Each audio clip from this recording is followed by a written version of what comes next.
নমস্কার, আমি সঙ্গমিত্রা। আমার এই সহজ রান্না চ্যানেলে আপনাদের সবাইকে স্বাগত। আজ আমি রান্না করছি মশলা ভেন্ডি। আপনারা খুব সহজেই বাড়িতে বানিয়ে নিতে পারেন এই মশলা ভেন্ডি।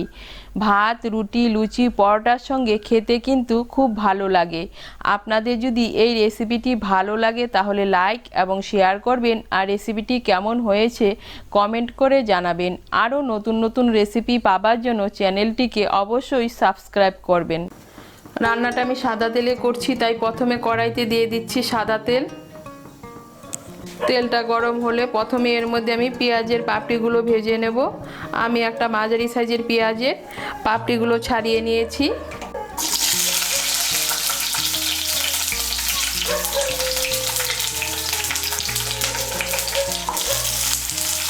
খুব বেশি ভাজবো না, হালকা করে একটু ভেজে নেব।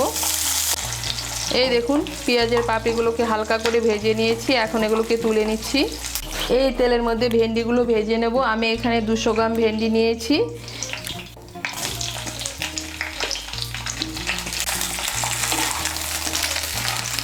ভেন্ডিগুলোকে তেলের সঙ্গে মিশিয়ে নেব। মিশিয়ে নিয়ে ভেন্ডিগুলোকে ভেজে নেব। এর মধ্যে আমি এখন কোনো হলুদের গুঁড়ো, নুন ব্যবহার করব না। এই দেখুন, ভেন্ডিগুলোকে হালকা করে ভেজে নিয়েছি। এখন এগুলোকে তুলে নিচ্ছি। কড়াইতে দিয়ে দিচ্ছি আরেক বড় চামচ সাদা তেল। এর মধ্যে এখন দিয়ে দেব ফোড়ন। ফোড়নের জন্য নিয়েছি 2টো শুকনো লঙ্কা, আর নিয়েছি হাফ ছোট চামচ গোটা জিরে।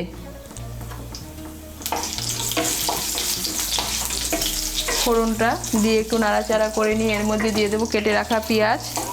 এখানে আমি একটা ছোট সাইজের পেঁয়াজ কুচি করে কেটে নিয়েছি।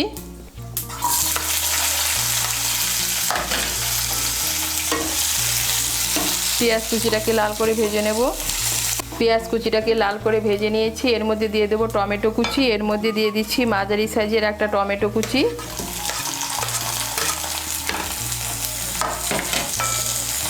টমেটো কুচিটাকেও মিশিয়ে নেব। মিশিয়ে নিয়েছি।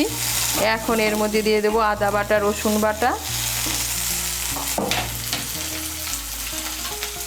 এর মধ্যে দিয়ে দিচ্ছি 1 ছোট চামচ আদা বাটা। দিয়ে দিচ্ছি 1 ছোট চামচ রসুন বাটা। আদা বাটা, রসুন বাটাটাকে মিশিয়ে নেব তেলের সঙ্গে। মিশিয়ে নিয়ে একটু ভেজে নেব।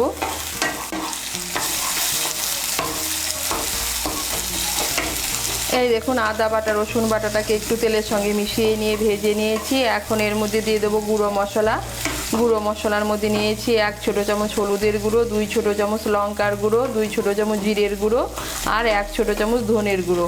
এগুলো দিয়ে একটা পেস্ট বানিয়ে নিয়েছি। এই পেস্টটা এর মধ্যে দিয়ে দিচ্ছি।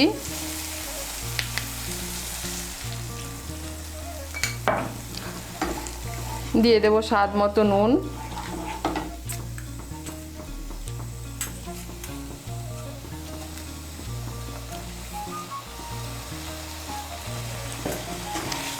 নুনটাকে মিশিয়ে নেব। মিশিয়ে নিয়ে মশলাটাকে ভালো করে কষিয়ে নেব।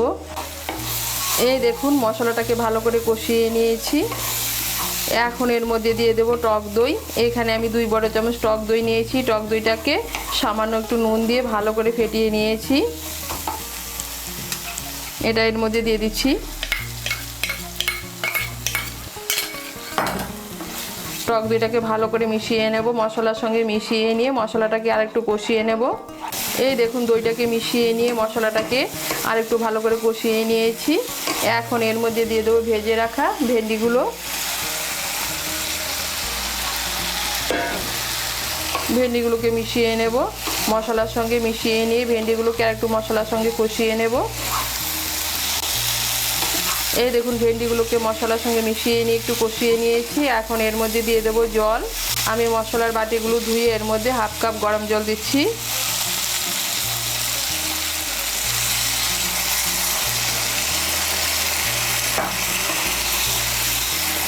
জলটাকে ভালো করে মিশিয়ে নেব।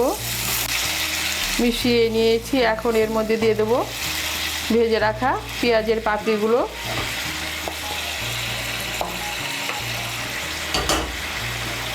পাপড়িগুলোকে মিশিয়ে নেব। মিশিয়ে নিয়ে আঁচটাকে মিডিয়াম করে 4-5 মিনিটের জন্য ঢেকে দেব। আঁচটাকে মিডিয়াম করে 5 মিনিটের জন্য ঢেকে দিয়েছিলাম। এই দেখুন ভেন্ডিগুলো সেদ্ধ হয়ে গিয়েছে। এখন এর মধ্যে দিয়ে দেবো স্বাদ মতো চিনি। চিনিটা অপশনাল, আপনারা যদি পছন্দ না করেন না দিলেও চলবে।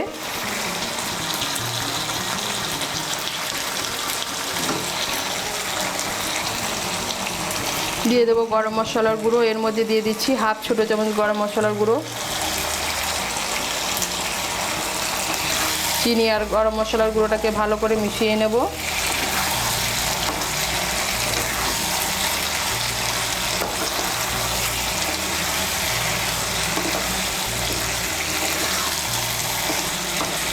মিশিয়ে নিয়েছি। এখন এর মধ্যে দিয়ে দেবো কসুরি মেথি। এর মধ্যে দিয়ে দিচ্ছি 1 বড় চামচ কসুরি মেথি। আমি হাত দিয়ে একটু গুঁড়ো করে এর মধ্যে দিয়ে দিচ্ছি।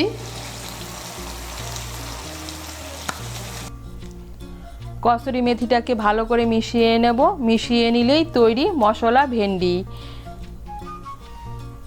কসুরি মেথিটাকে ভালো করে মিশিয়ে নিয়েছি আর তৈরি হয়ে গেল মশলা ভেন্ডি।